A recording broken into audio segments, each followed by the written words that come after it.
I want to greet all my friends from here and from elsewhere, people who are following me and on this journey with the bees.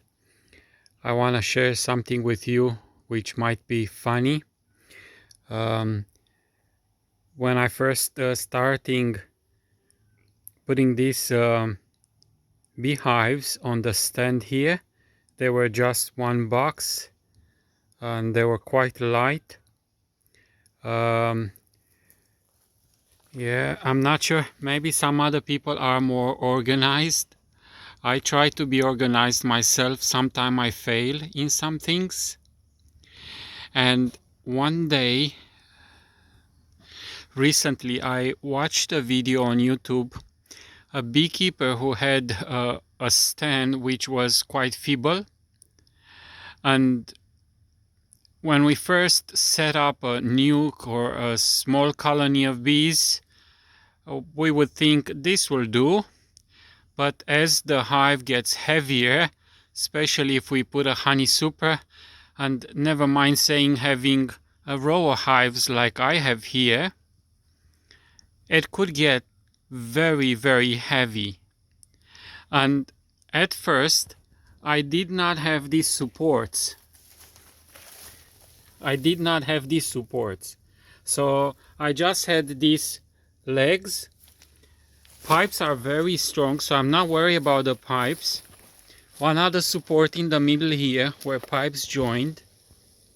And if you can see, it looks a bit bent. And then one in the end.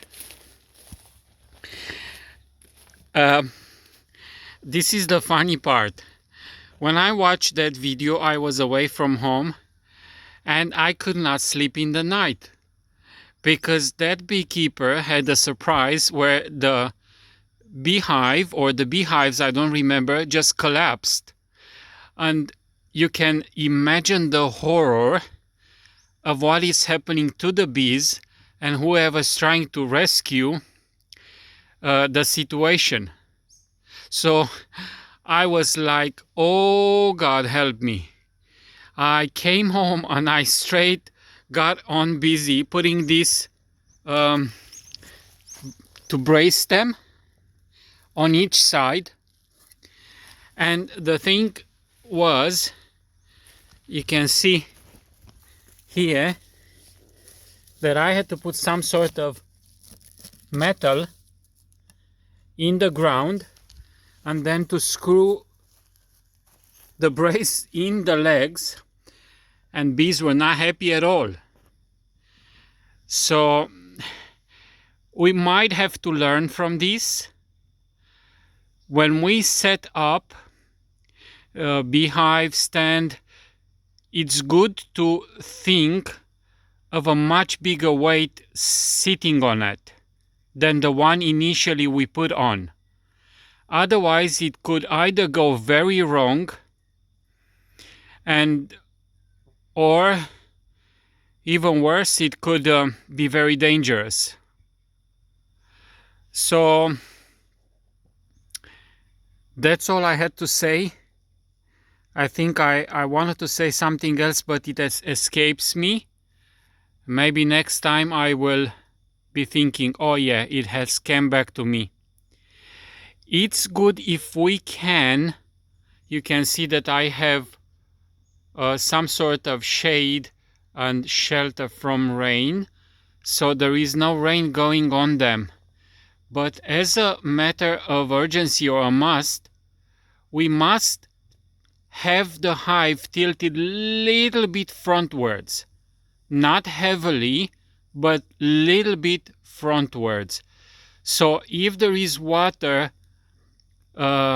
which goes down the hive and on the landing board, that the water will not go inside the hive and stay there. The one thing is very, very bad for bees, and that is moisture.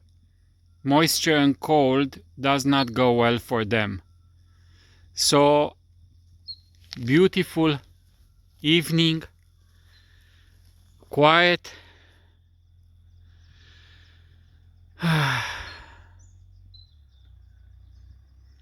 Mine goes 100 miles an hour during the day.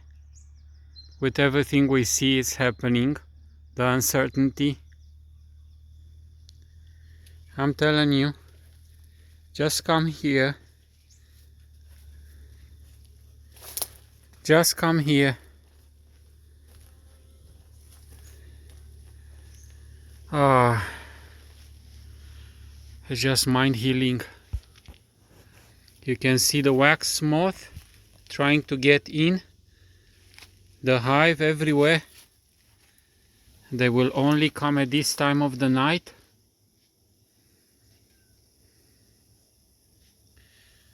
Beautiful.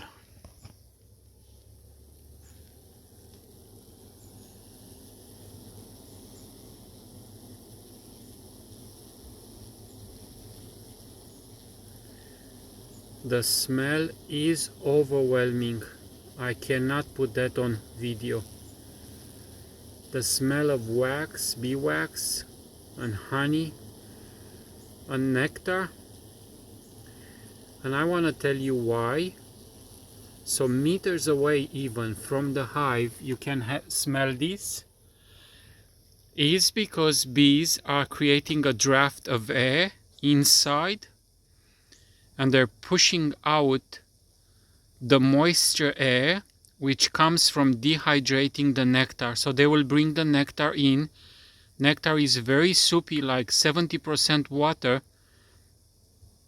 and they have to thicken that to the content of honey, which is even under 20% humidity. All that moisture have to be brought out of the hive.